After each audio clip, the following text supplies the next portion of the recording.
Hey everybody, Dr. Mork here again. Imagine that you are on the banks of a beautiful river in Kenya. The sky is large and blue, and the sounds of the savannah are soothing and peaceful.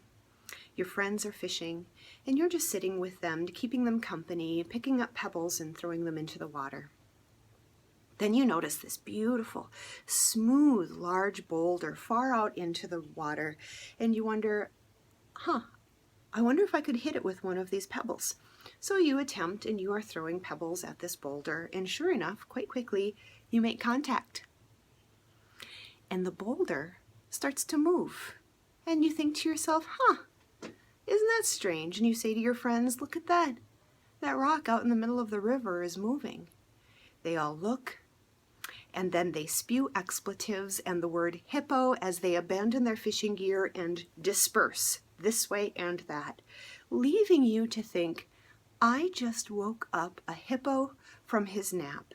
And hippos, by the way, are the most dangerous animal on the continent of Africa, known to kill more humans than alligators or lions or any other animal. So you turn, you start running, you run directly, beeline for your hut. Your arms are pumping, your legs are pumping. You have never run so fast in your life. And you can hear the hippo has emerged from the water and he is gaining ground. You get to your hut, you run inside, you put the little stick across the threshold indicating that it's occupied, and you run behind the bed and you hope the mosquito netting is enough to camouflage you. So if he does disregard the stick and comes inside, he will not actually see you standing there. What is the difference between fear and anxiety? If you ask me, what are you so afraid of? I can point to that hippo and you would say, wow, that's big. You should be afraid.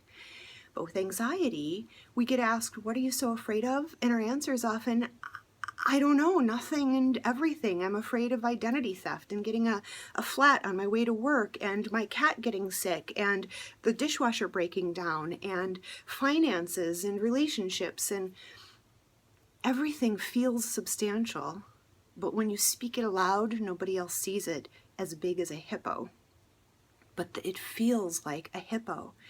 And when you address one issue, okay, so I've double-checked my finances, all the bills are paid, I'm in good shape, well then the anxiety will float to something else and then to something else. So it's fleeting and free-floating, but it's really distressing, and it causes a lot of dysfunction in other areas of our life, in our work, in our academics, and our relationships, and our parenting, because we are so anxious that we have very little emotional margin to do anything else beyond just manage our symptoms. If you have anxiety, there are some things you can do. First, breathe. Breathe. When we have anxiety, we actually tend to hold our breath, or we breathe very shallow, just in the upper regions of our lungs, and so we don't oxygenate our blood sufficiently, and our brain starts to panic, thinking that we are suffocating. It actually exacerbates our symptoms of anxiety.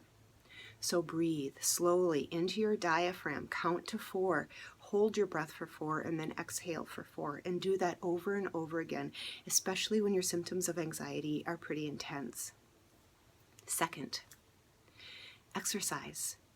Hard aerobic exercise for at least half an hour every day releases endorphins, which are feel-good hormones, which will relieve some of that anxiety. But then also, when you're working out really hard, your body is forced to breathe. It actually will override your brain and cause you to breathe deeply, oxygenating your blood. And then third, seek help. There are medications available that will stabilize the neurotransmitters in the brain, so that you can do good work in therapy. And then seek out therapy, specifically cognitive behavioral therapy, which actually addresses the negative self-talk, the dysfunctional thoughts, and the underlying distorted beliefs that feed your anxiety, the beliefs that cause you to catastrophize and worry about worst-case scenarios. Breathe, exercise, and therapy. You don't have to live like this. I'm Dr. Mork. Don't forget to laugh. I'll talk to you soon.